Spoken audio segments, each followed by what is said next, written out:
All yours. Hey everyone! We're just going to wait a few more minutes before we get the class started.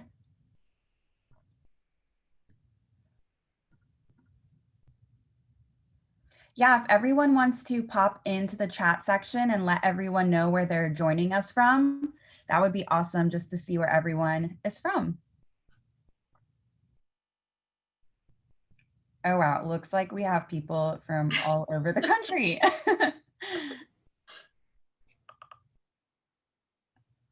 That is awesome. I'm just going to give it a few more seconds and then I will introduce our instructor tonight in the class.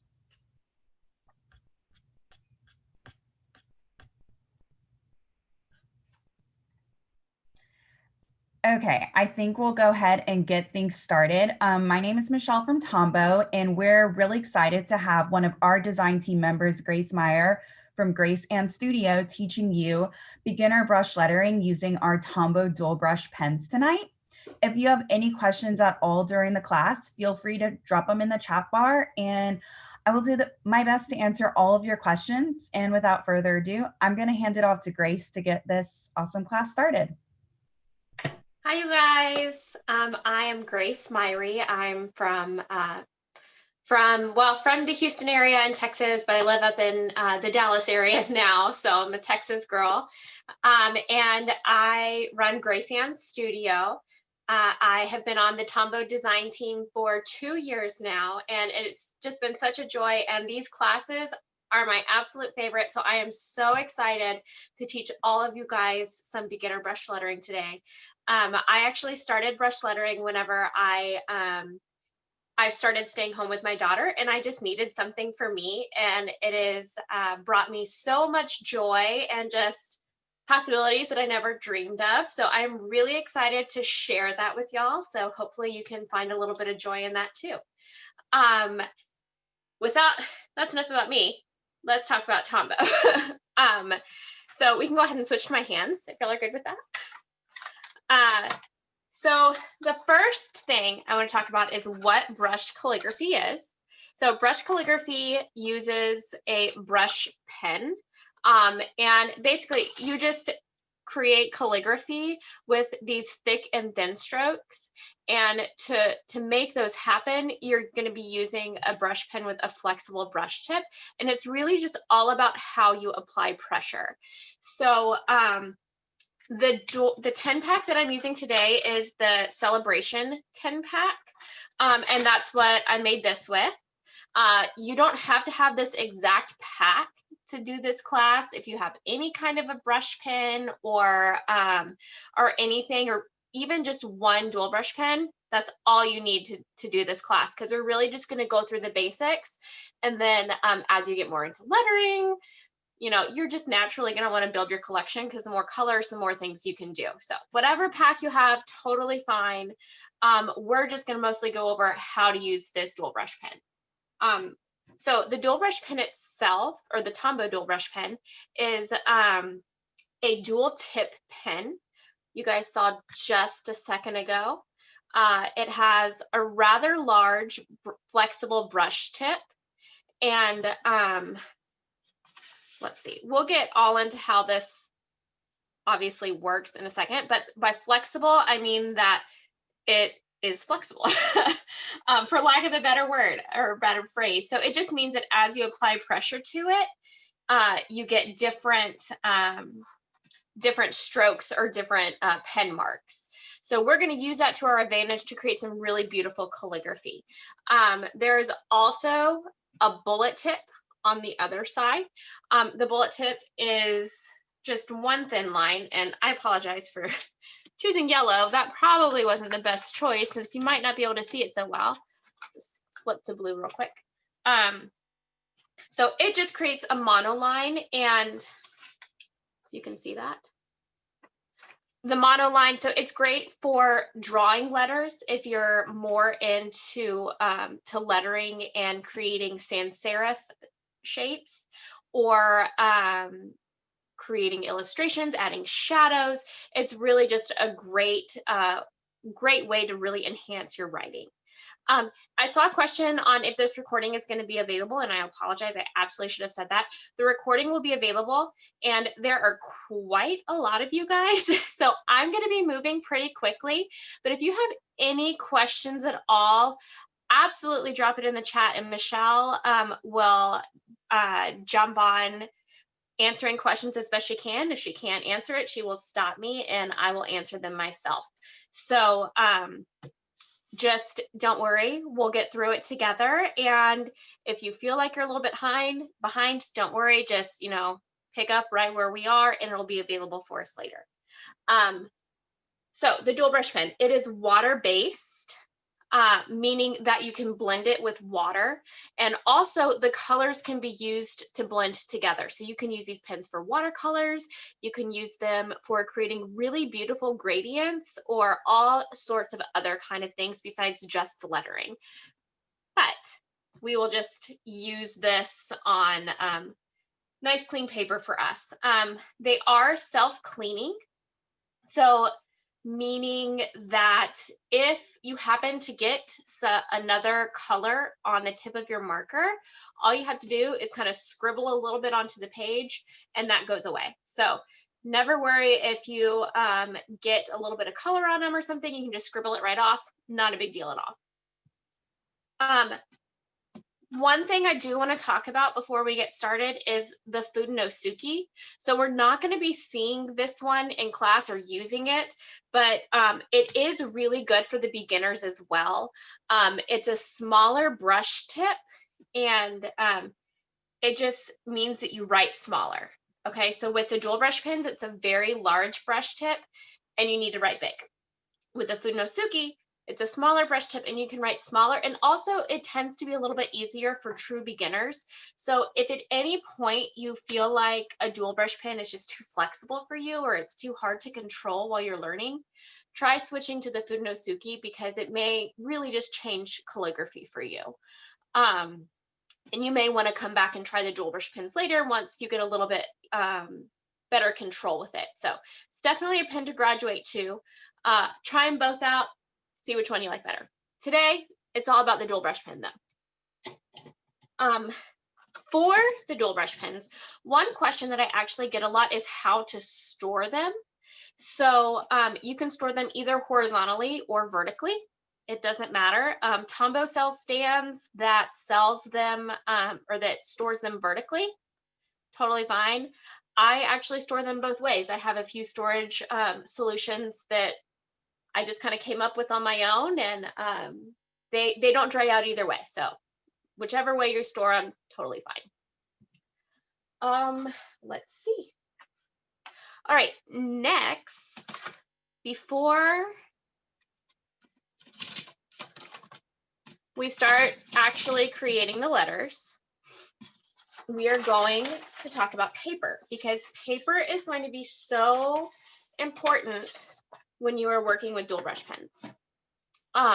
So you want to use a nice smooth paper.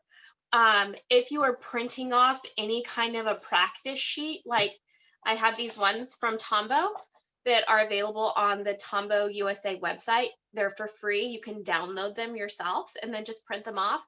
But when you print them off, please do not use regular copy paper. Okay, regular copy paper is not smooth. There is a tooth to it and it has like a grit and a texture that will destroy your brush pens. Okay, these flexible brush tips are very delicate, and if you've ever invested in these before, you know how much you just want to preserve them and make them last as long as you can.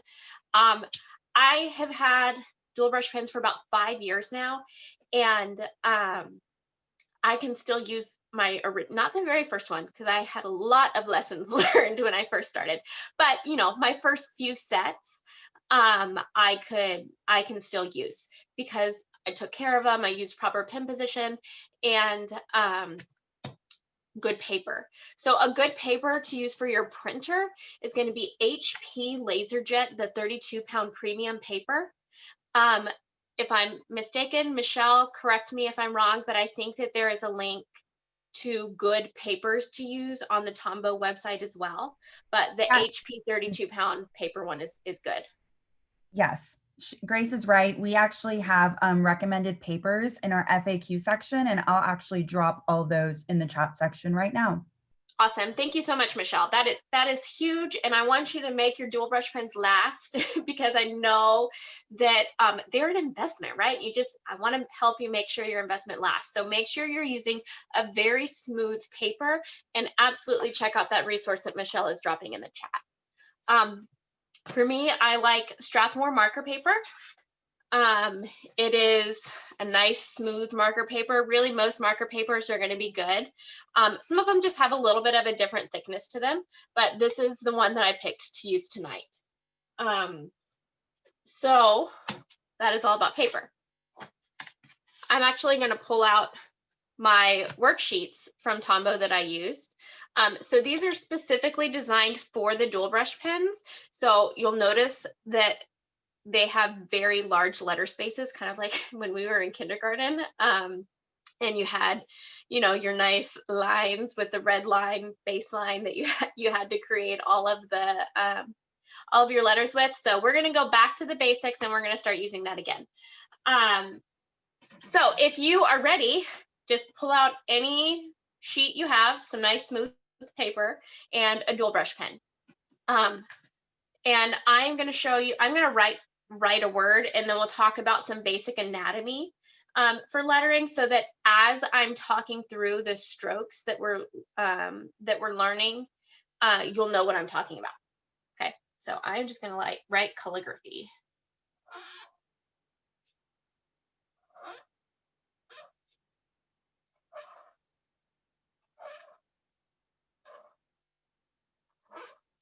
Or as much of it as I can fit on the page.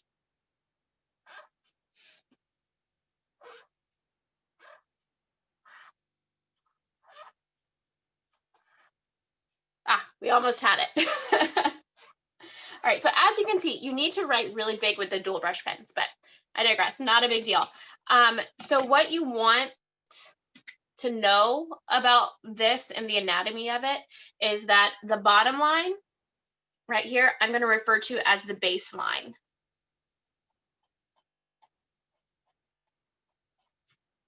Okay, your top line, this is going to be your cap height or your Acender line.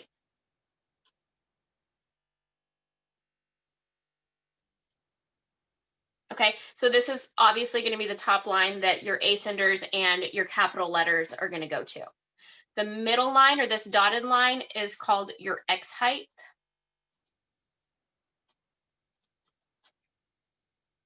And then in terms of the actual calligraphy itself, the thick strokes that you create when you're pulling your pen down on a page are called downstrokes.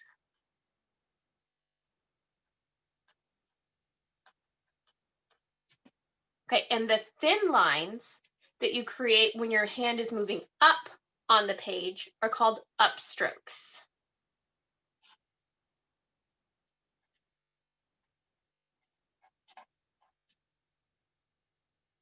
Okay, the part of the letter that extends down past the baseline, this is called a descender.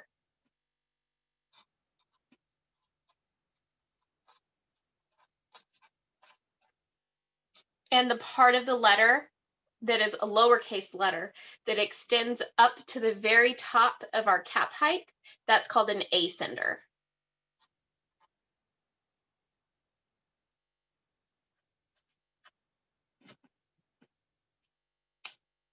Okay, so I'm going to hold this up to the camera so that anyone's on recording and you need to take a screenshot or something, you've got a nice little screenshot for yourself there.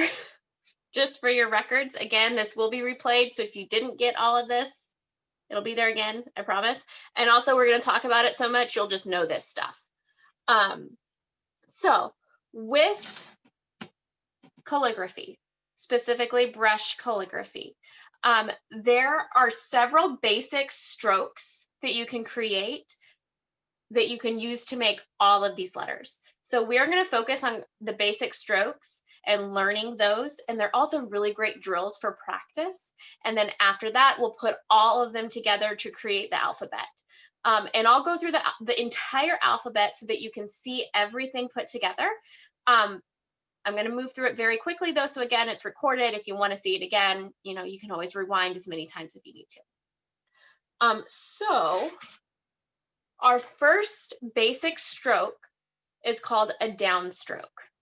Okay, so when you are practicing your downstrokes, you want to start at the top of your cap height and then go all the way down your baseline. Okay, and all you're doing is you are applying a ton of pressure to the dual brush pen, and that flexible tip is just bending. Do not be afraid to add pressure. These pens were made for it. They are literally a flexible brush tip. That is what they're for.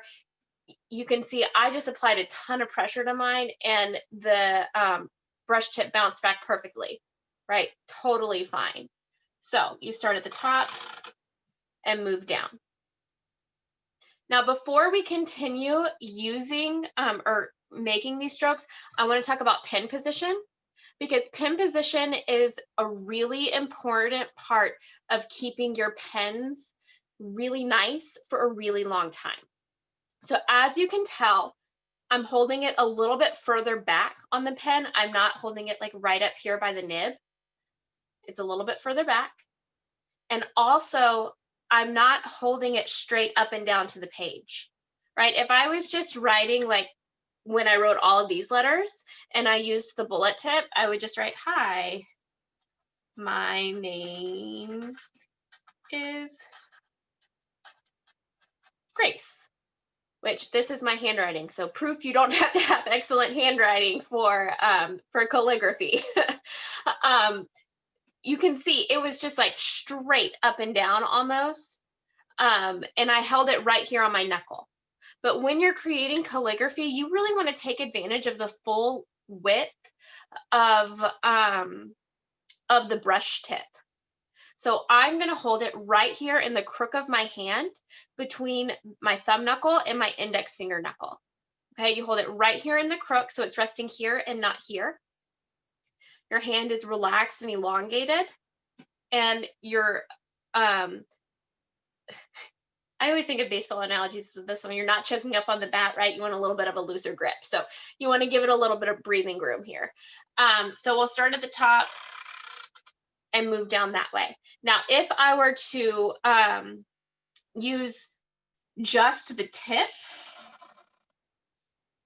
and hold my pen more up and down to the page as opposed to at a 45-degree angle, you can see the difference in the thickness. There is just no possible way to get it as thick as you can if you're taking advantage of the side of your pen. On top of that, when you're holding your pen up and down and you're using your downstrokes and you're just pressing down on the tips of your pen, you're really going to fray your brush pen a lot faster. So aside from paper, pen position is the absolute best way that you can take care of your pens and really preserve the life of them.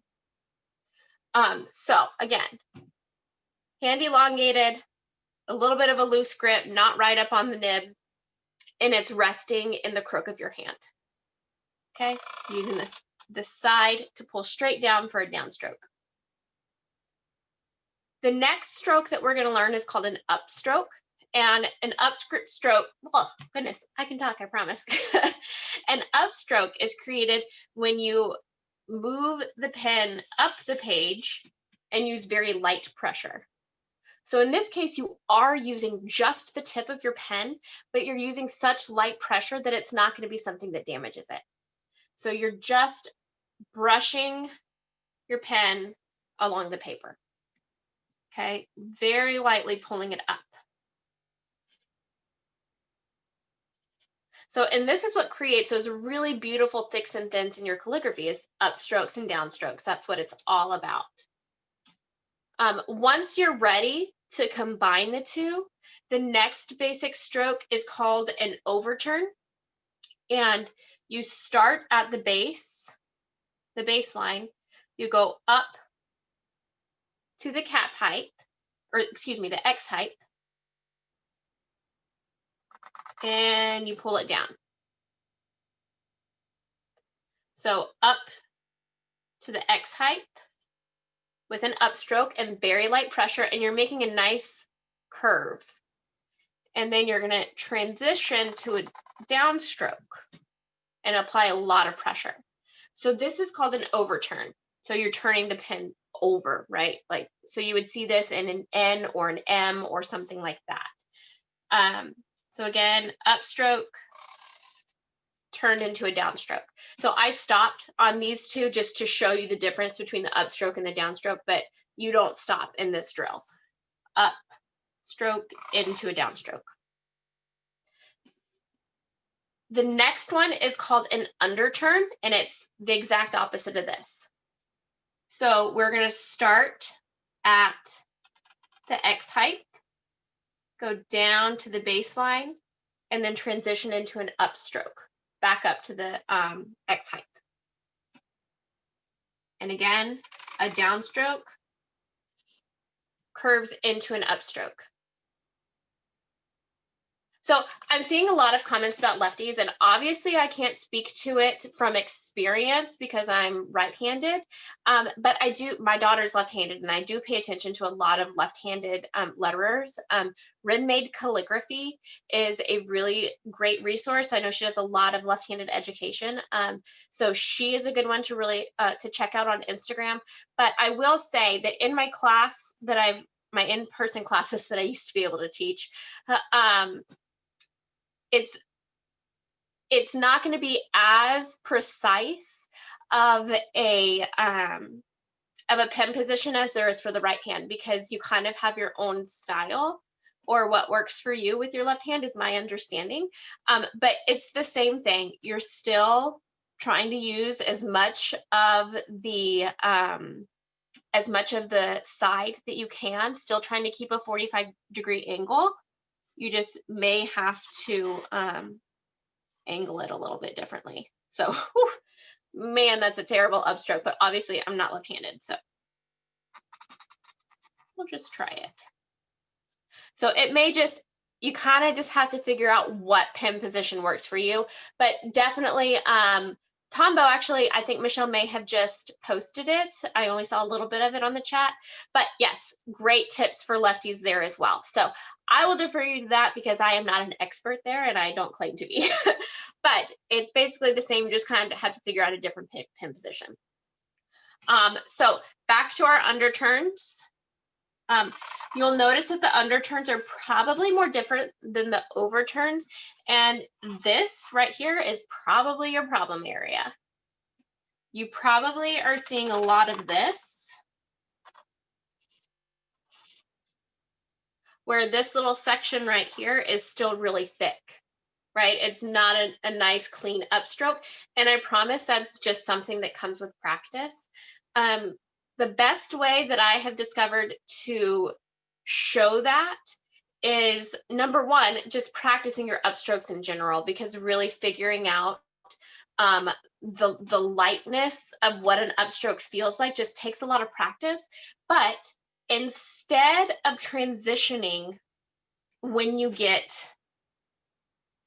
here, start to think about a transition over here. So you can see, I'm going to put this up close again. So you can see right here, my downstroke is not as thick as it was up here at the top. So when I get down here at the bottom, I am already starting to lift my pressure and transition into an upstroke. And by the time I get to the very bottom of my underturn, it's already full upstroke, super light pressure. So we'll start with the downstroke, and then, oh, I'm going to do an underturn, so I'm already thinking of that. Okay? And your upstrokes do not have to be paper thin. Okay? They don't have to be this thin every time. As long as your upstrokes are thinner than your downstrokes, you're good to go. All right? Don't ever feel like you have to have like the thinnest of the thin upstrokes for it to look good, because sometimes it looks better if there's a little bit less of a difference. It just totally depends on your personal style. But for the most part, we'll just have our downstroke and transition to an upstroke. So again, you can see here, it's still thick, but it is not as thick as it is up here at the top. So try to start your transition here as opposed to down here at the bottom, and it'll probably get better pretty quickly. All right, the next one is an O, or an oval. And there are two different ways that we're going to do this because there's two different scenarios that they would be used. The first one, I'm going to start on the right-hand side, and I'm going to start with an upstroke, transition into a downstroke, and then close it with an upstroke. Okay. Upstroke, transition into a downstroke, back into an upstroke. So obviously you'll see this stroke whenever you're creating O's. You'll also see it when you're creating D's or G's, Q's, things like that. But on the flip side, when you're creating a B or a P, you want your downstroke to be on the opposite side. So when I'm doing ovals, I like to practice them both ways so that now my upstroke starts on the left-hand side. And I'm starting upstroke into a downstroke, back into an upstroke. And again, these just take practice. You can tell mine are, they're different right now. I'm just trying to kind of get through them, but the more you practice, the more consistent they're going to be in shape and size. But really, when you're creating any of these strokes, the most important thing that you want to remember is just to keep your downstrokes at a consistent angle. You can see up here, all of my downstrokes are moving the same way, right? You can see there, if I draw a line through them, they're the same. They're not, some are going this way, some are going this way. It's just not, it's how to make it more legible, which is really, really important in calligraphy and brush lettering and all lettering in general, is that you want to make it legible. But also it just helps to keep it consistent. So when you're looking at this, try to make sure that your downstrokes are consistent.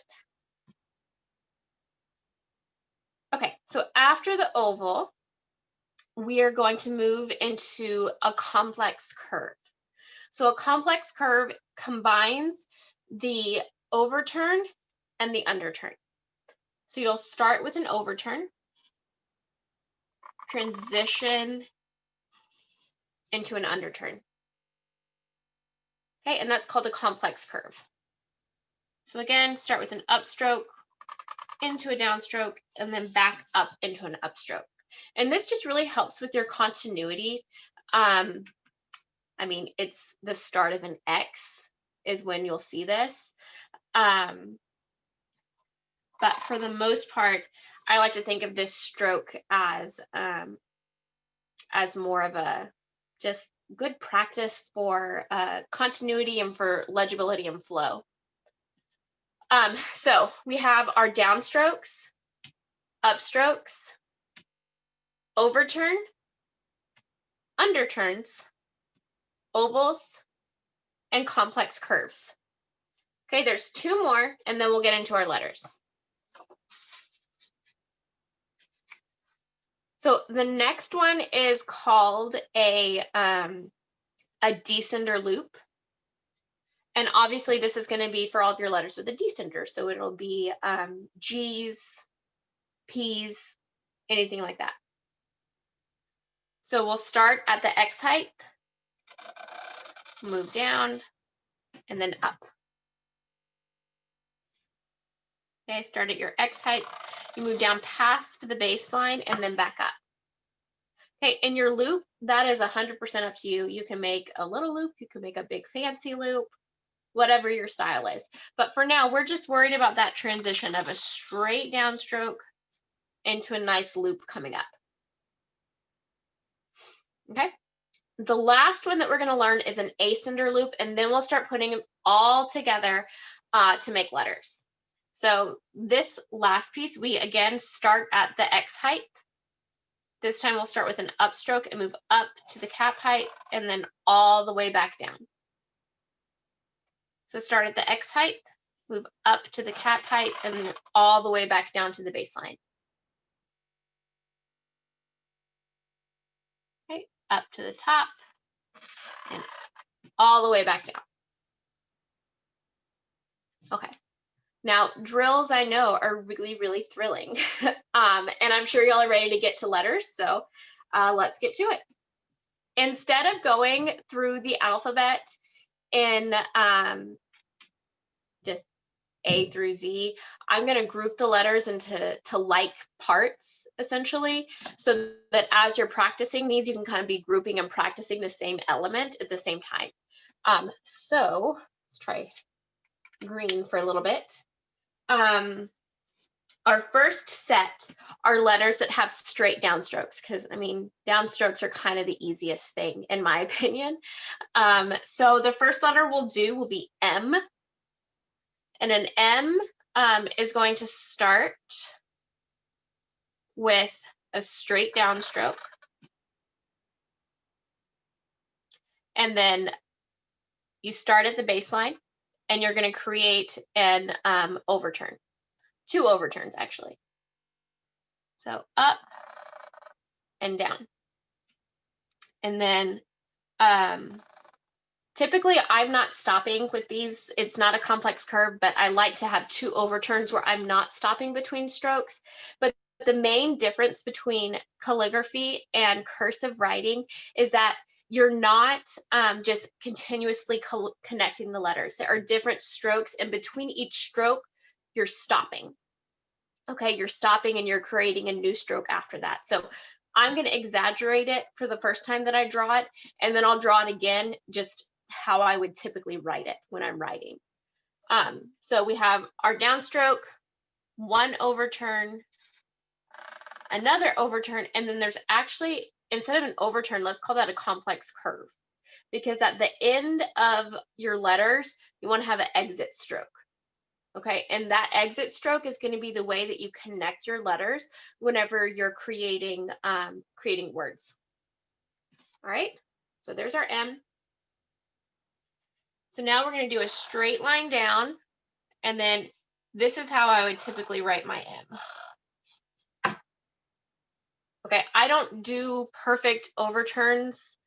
My style, my personal style, is a little bit I don't know if edgier is the right word, but just a little bit more triangular and less rounded.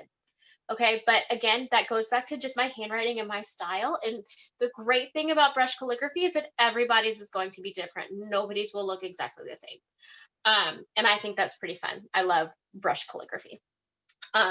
So one more time with the M, and then we'll move on. So downstroke, overturn into a complex curve.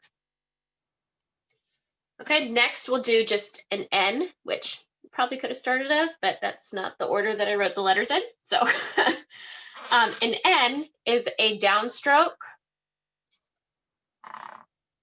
and a complex curve.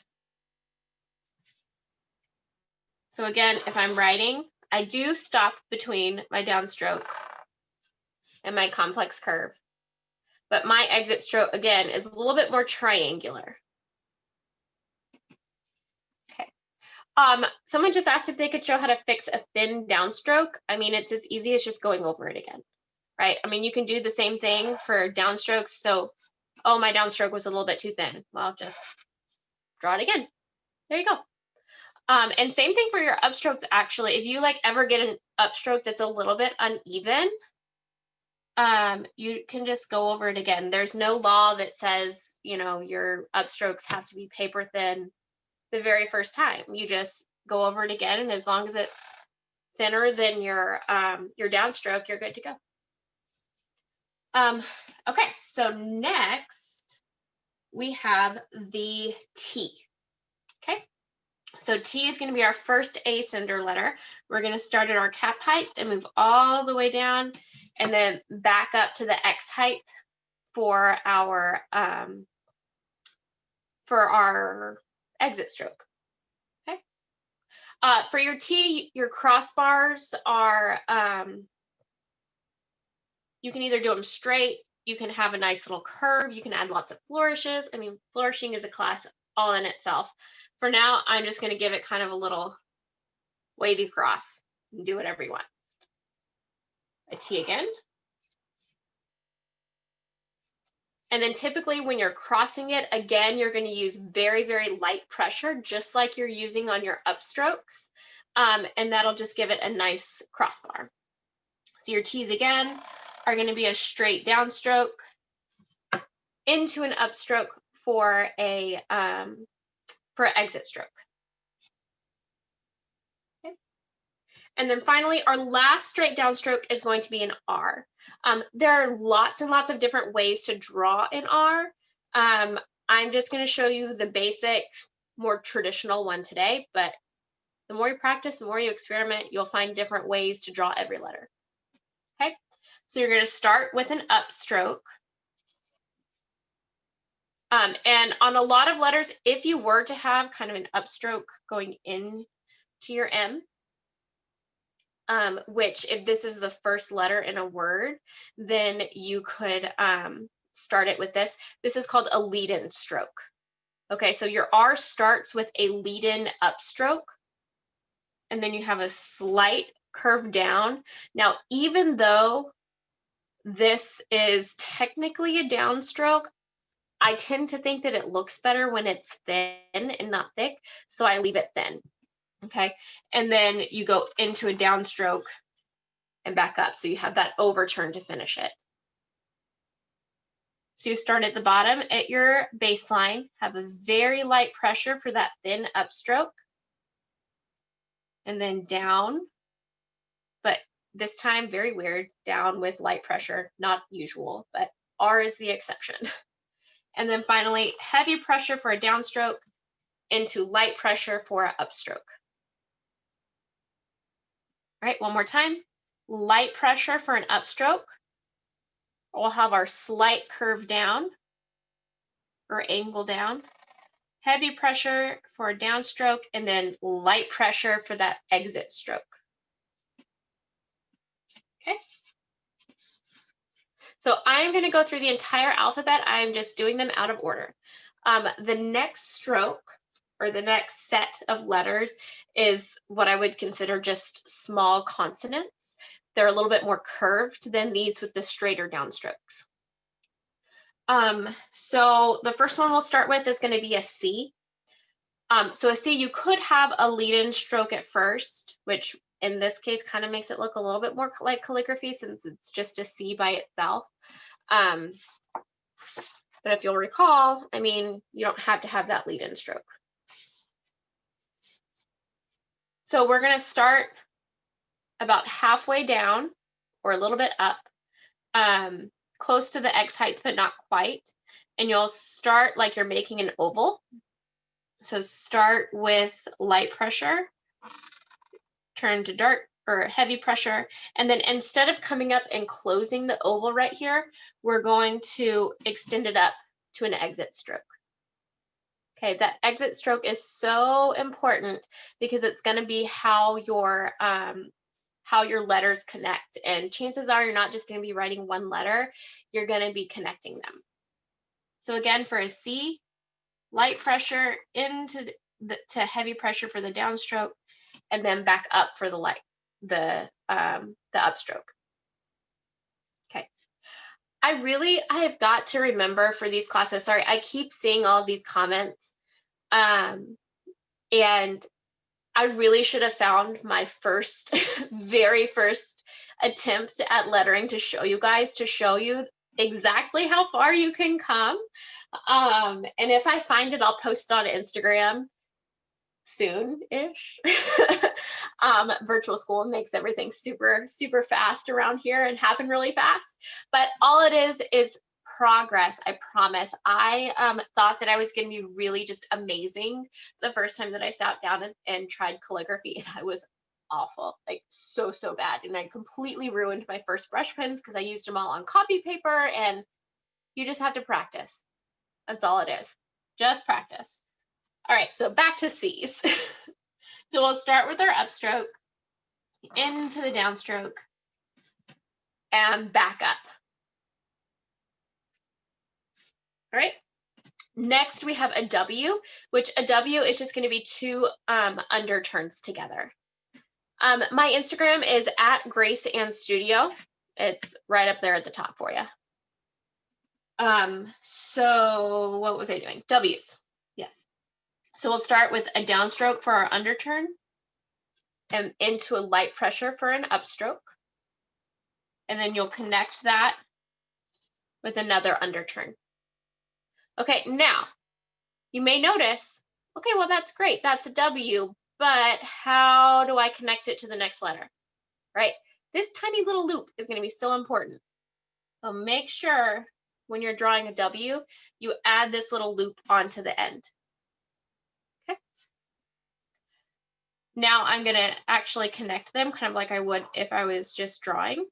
So I take a pause, right? I take a pause between my letters, but I'm not really picking my hand up and moving it away from paper when I'm drawing it.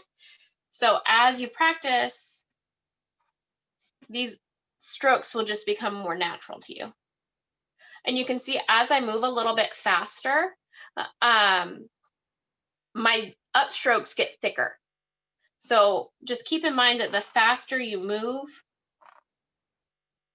the harder it's actually going to be to letter, because lettering is something that should be done that's slow. So just make sure that you're taking your time and you're concentrating on the downstrokes and the upstrokes, because it's muscle memory. That's all it is. You just need a lot of practice. Okay, so from there, let's do a V. So let's start down at the bottom, and this is just going to be an underturn, right? But again, we need that little loop at the end to connect it, because otherwise, if you're doing a connection, you would never be able to tell what that letter is. So down into an up, and then you have your loop. Now, you can have all kinds of variations on these. You can do this with a loop right there, which that's kind of how I tend to do my V's. Instead of this little teeny tiny loop, I kind of loop it around. But either way, just make sure you have some kind of connection or opportunity for connection for connecting your letters. Okay, next let's do S. So we'll start down at the bottom on our baseline, and you're going to move up to the X height. And then there are a few different ways you can do this, but I'm going to try with a more traditional way. So you can start with your downstroke and a lot of pressure, and just kind of move your pen in an S curve essentially, and you'll see that your downstroke isn't going to be totally consistent on this one, and that's fine. That's how it's supposed to be. So we'll have our downstroke, and then for your exit stroke, you can either pull it through this way, or you can pull it back out from under the S, whichever way you prefer. I tend to loop it around, but either way. So your upstrokes all the way up to the X height, your downstroke with your S curve, and then I pull my exit stroke just straight through the S. All right, so upstroke, S curve for a downstroke, and then kind of looping that around for the exit stroke. Sorry. Okay, so the last of our small consonants, the curved ones, is going to be the X. So this is just a complex curve with a line through it, essentially. So again, we'll start at our baseline, go up to the X height, transition with heavy pressure into a downstroke, and then light pressure back up to the upstroke, okay? And then you just cross it. You can do a straight line. You can do a nice little curve.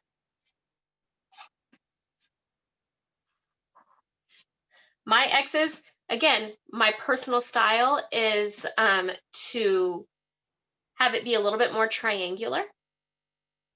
And then I just like to do kind of a straight line. That's how I like my X's, but man, my X's are funky. Like they're not my favorite letter to draw. So just know that even someone that's been lettering for a while has letters that are just, you know, they just aren't my favorite. So X is not my favorite letter, but it looks all right once, you know, it's with all the other ones.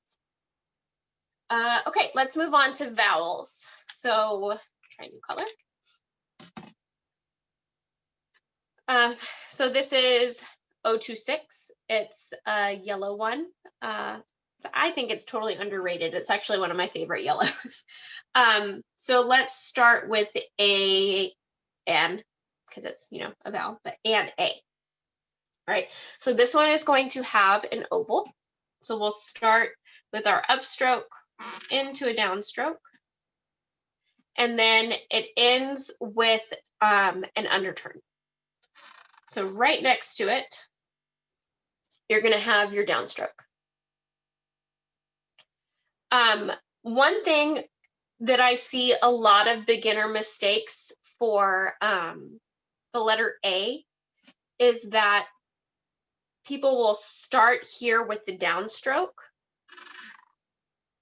and then try to connect it at the top without leaving this little bit of an upstroke there. And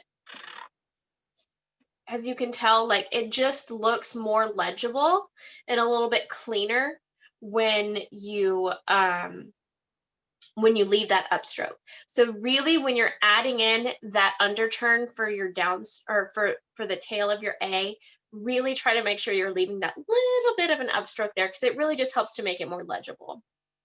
Okay, so we'll have our oval and then that'll go into an underturn.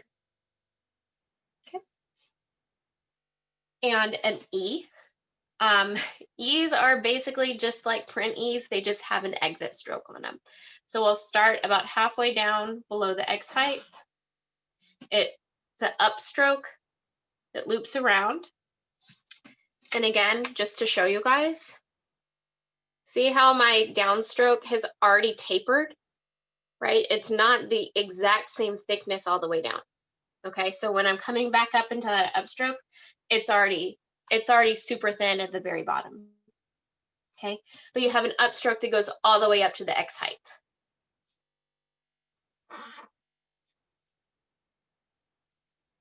So again, we'll start in the middle, have an upstroke that loops around into an exit stroke. Okay.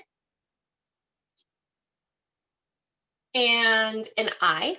So an I is another one that when you're drawing it by itself, it kind of looks better to draw a lead-in stroke, but you don't have to, because you know your lead-in stroke is typically the exit stroke of the previous letter. So anyways, I digress. This one is going to be basically another underturn. So we'll have a downstroke into an upstroke, and then you'll add your tittle.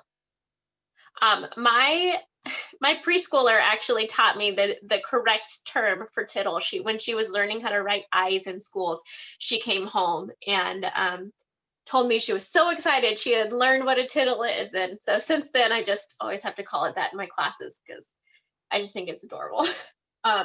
So we'll have an underturn into an upstroke, and we'll add our dot or the tittle. All right, one more time. So heavy pressure for a downstroke, right into an upstroke, and then we'll add our tittle. Okay, for an O, it's an oval. So I'm going to start in this case with heavy pressure for a downstroke. And I'm going to go up into an upstroke. And I'm going to loop it around so that my exit stroke goes straight through. Okay. So heading down with a downstroke, flipping around into an upstroke. And then you can have a nice big loop on the O's. You can have a tiny loop.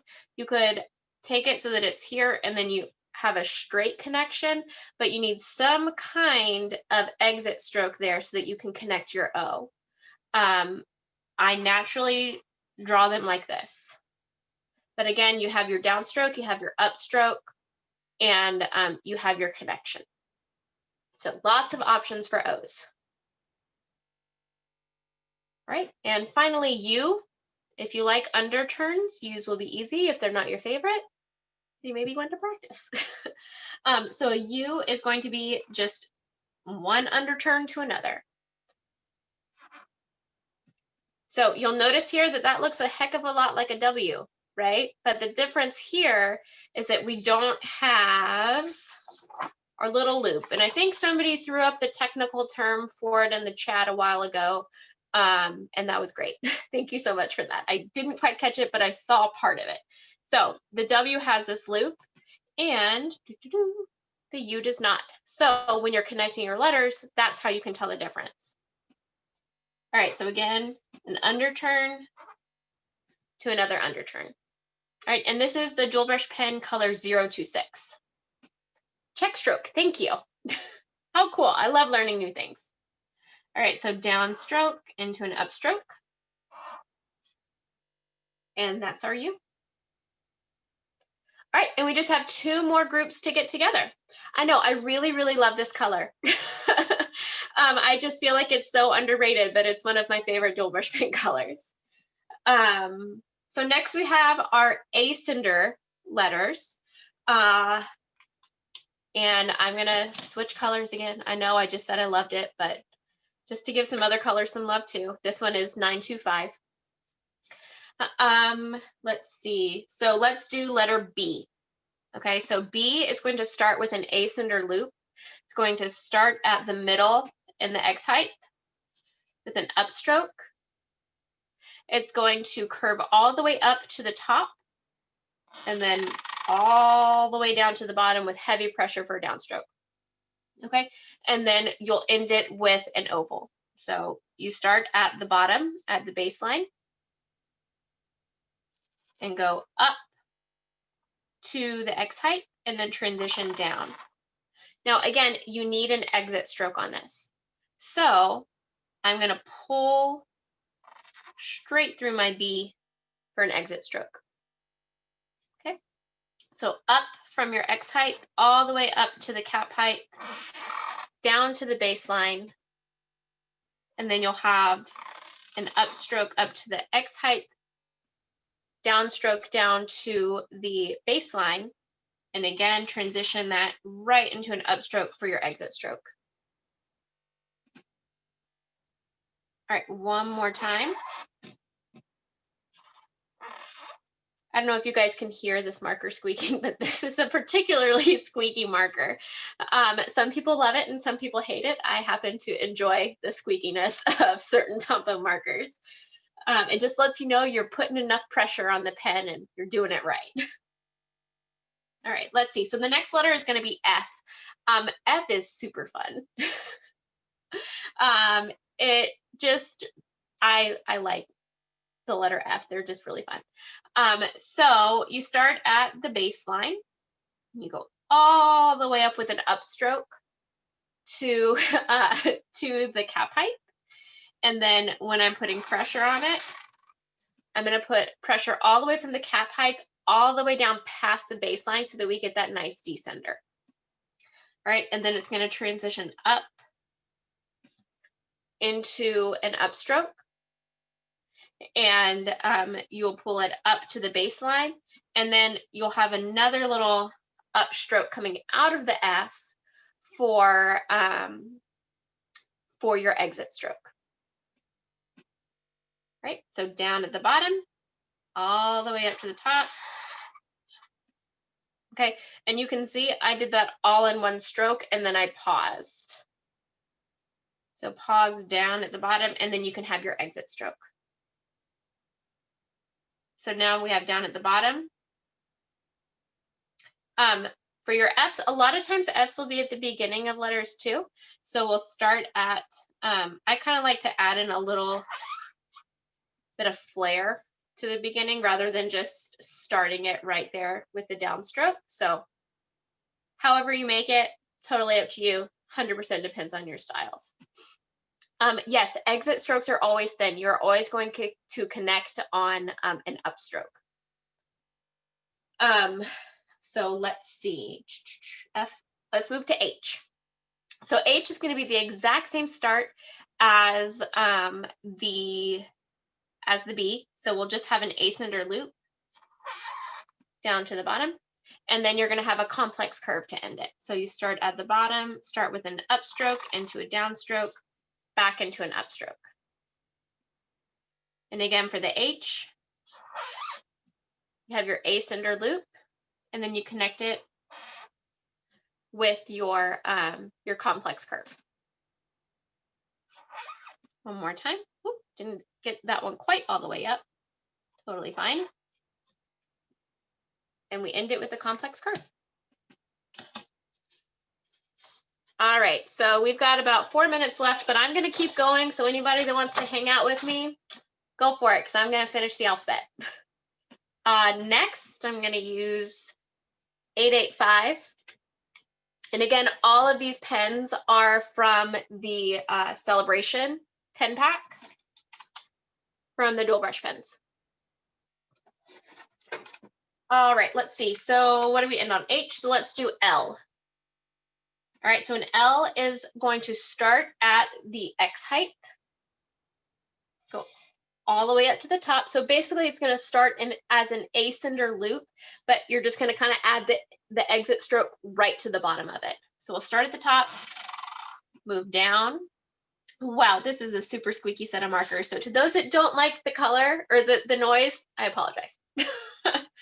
Down to the bottom and then all the way back up. All right, so again, we have our Acender loop, and for an L, it just goes right into the upstrokes.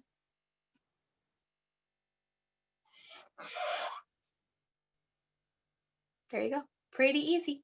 Well, I say that, but actually if it's a big stroke and as you know, as a beginner, L's can be hard. I shouldn't say that's easy because that's not easy to get all of that transition in one stroke. It's just that it's one stroke is why I said it was easy, but that doesn't mean it's an easy stroke. So if you're struggling with L's, totally get it. Let's see, what's next? D. Okay, so for D, again, we'll start with an oval with a light upstroke, heavy pressure for that downstroke, and then back up for the upstroke. And then we're going to end this with, it's actually basically going to be an L on the back of an oval. So we're going to start with an Acender loop and connect it directly into a exit stroke. So you have an oval, which again, my personal style is to not make perfect ovals. I like them a little bit more triangular and a little bit, I don't know, just a little bit harder. They have more edges. And then we're going to put an L on the back of it.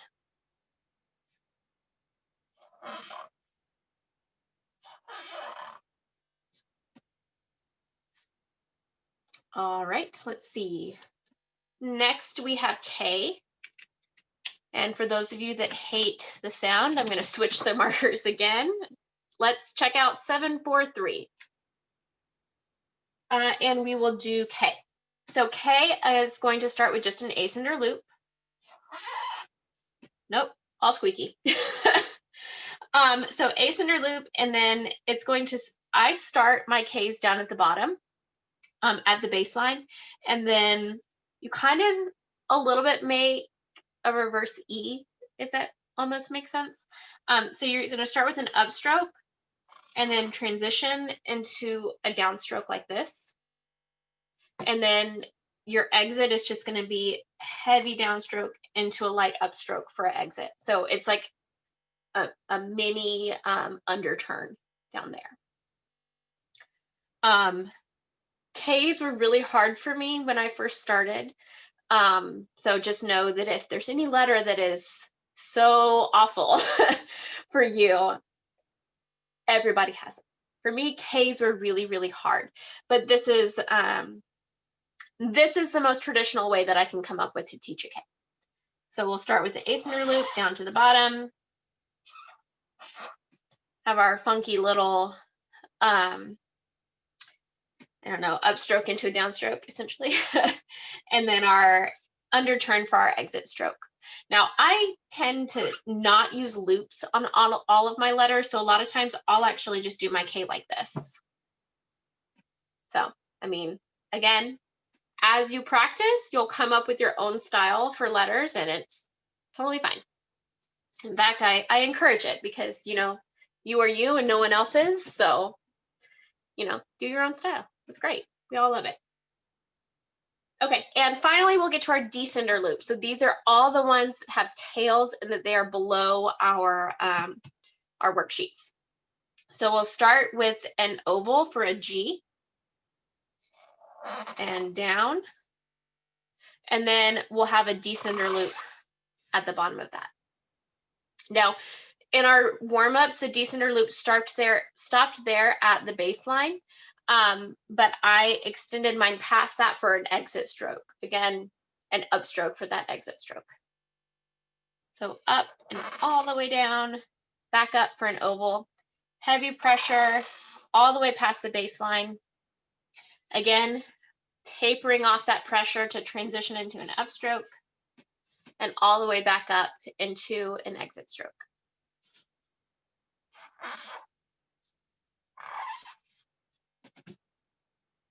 There you go. There is a G. All right, next we have Y. So Y is going to be an underturn into a descender loop. So if I was to do a little bit more of a traditional one, it would have more of a curve.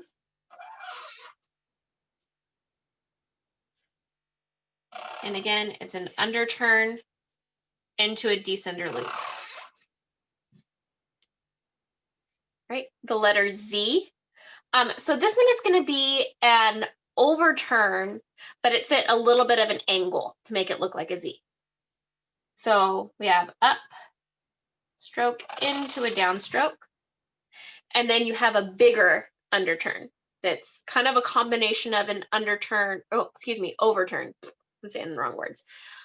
Overturn and a descender loop combination. So we'll start at the baseline, move all the way down to the past the baseline, all the way back up through this downstroke to have an exit stroke. All right, so let's try that Z again. So we have our overturn that's a little bit slanted, and then into another overturn ace or descender loop combination. Okay. Let's see, now we have P's. So a P, I tend to make P's without loops. I know some people add them. I just don't.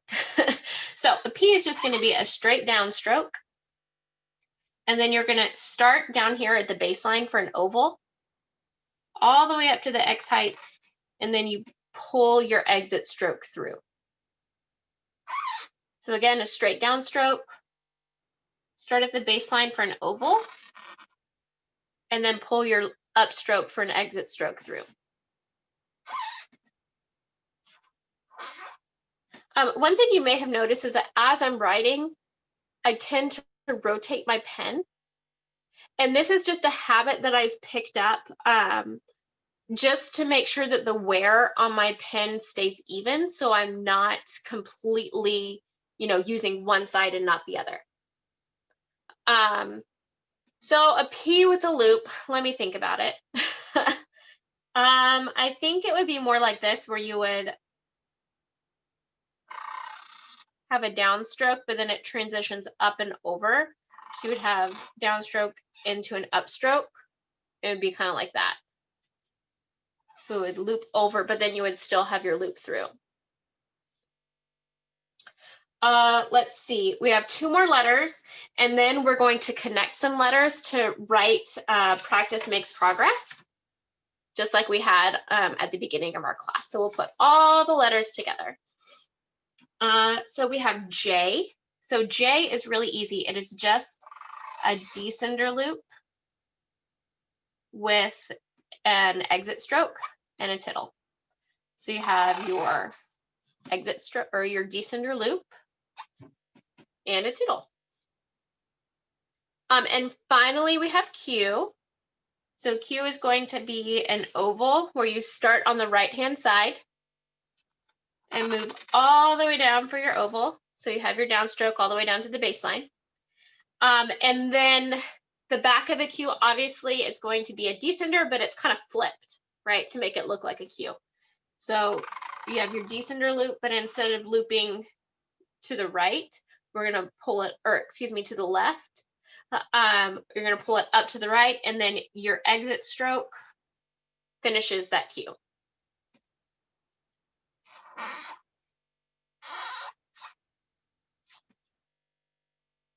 So again, it's kind of like the F, the bottom of an F and the bottom of a Q. They're very similar. So as you can tell, it's really all about breaking down into those individual strokes. And then once you know those, you can build any of these letters. One more time for the Q.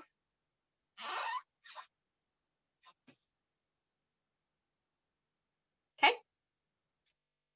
All right. Now let's get into connections and actually make some words, right? I mean, that's the majority of the fun for lettering. So I'm going to flip to my marker paper for this one.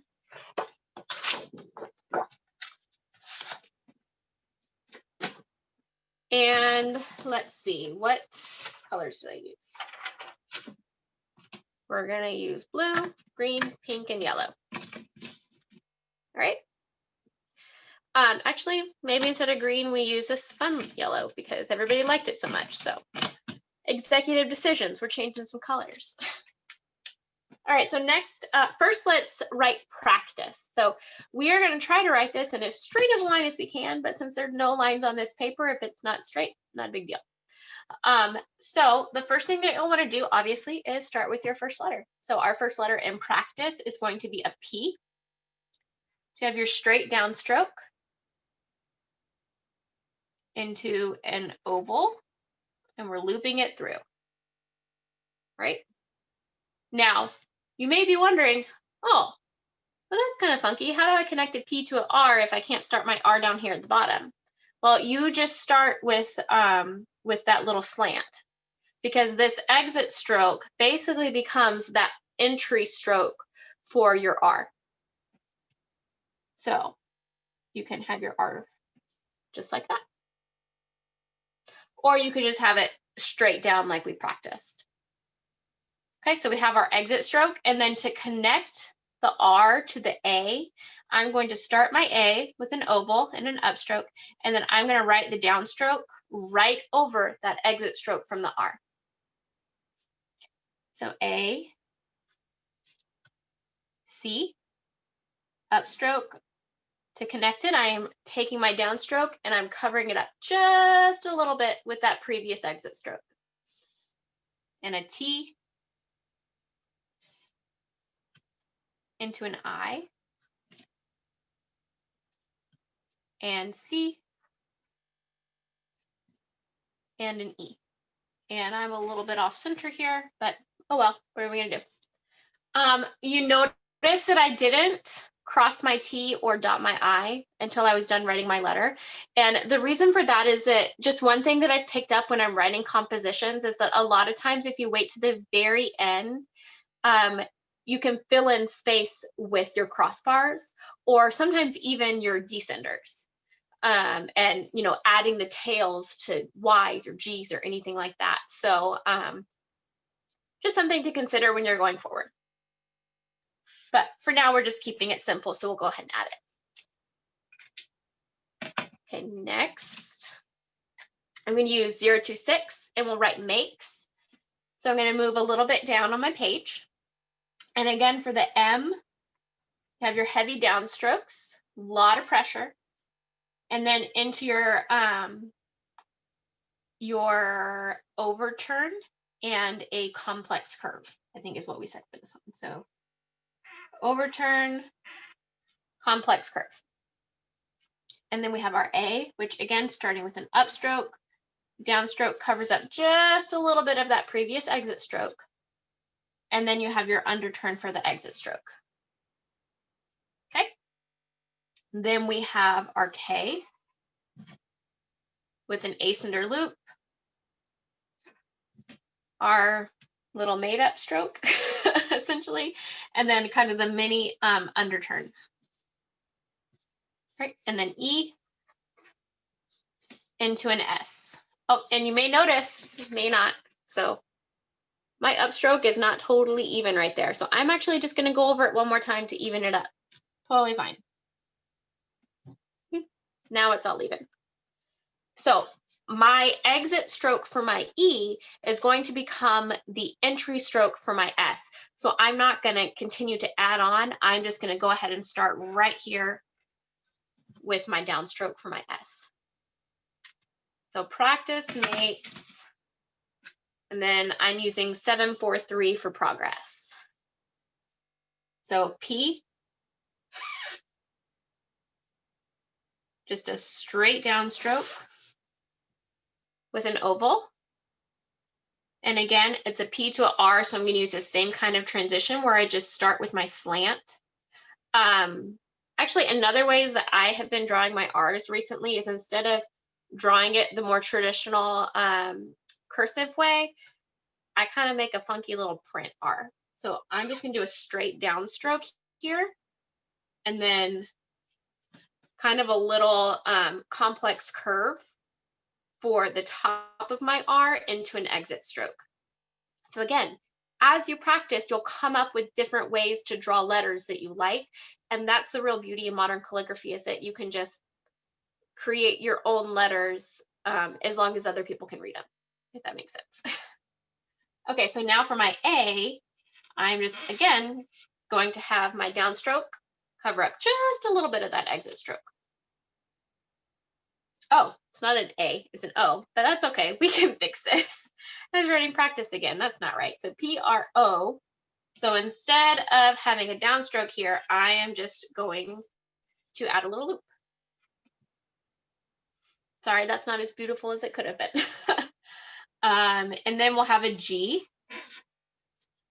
So we have our oval. I added a little bit of a bigger loop on that one. P-R-O-G-R. Again, doing my R that same way. And then an E. And a double S. Now, this is not something that we have talked about, but a lot of times when you're writing words, you'll get into double letters. And one thing that I like to do is to make the first letter slightly bigger than the second letter, so that they're not exactly the same, but that they at least kind of complement each other.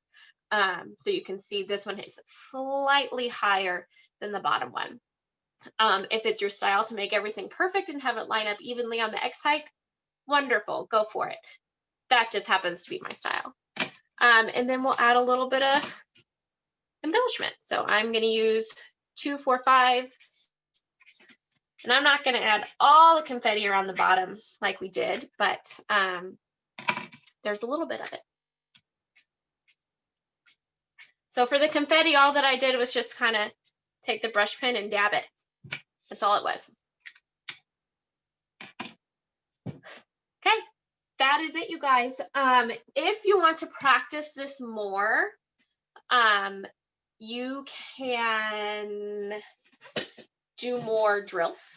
You can write the alphabet. Writing the alphabet just A to Z is one of my favorite ways to practice. I'll just be sitting here with my daughter doing virtual kindergarten and lettering, just sitting there practicing lettering or lettering your grocery list. However you can think of to incorporate it into your daily life, the more you can practice, the better. There are some Michael classes. Obviously, this one will be up. I think I saw within the next 24 to 48 hours. But Michael's has an online archive of all of the classes that they have put on so far. And it's actually really easy to search now. So you should just be able to search beginner brush lettering and it'll show up. If you have any questions, I will do my best to answer them. Let me see, but there is another Tombow class tomorrow. If you guys are interested in the ABT Pro markers, they're alcohol-based markers, which, I mean, it's really a toss-up between whether the dual brush pens or the ABT Pro are my favorite, because I just love them both for so many different reasons. So Michelle, I think, is going to drop the link to that class in the chat now. But there's the ABT Pro illustrations with Justin tomorrow. So if you haven't checked that one out, that one would be pretty cool too. Or I have a more advanced class, not advanced, more intermediate, on lettering called Brush Lettering Techniques, I think, also on the Michael site. So tons of stuff on the Michael site that you guys can go and search. And I'm on Instagram on Grace Ann Studio, and I try to post some educational stuff on there too. So that's it. Thank you guys so much for coming. It was so much fun. I appreciate it. Bye, y'all.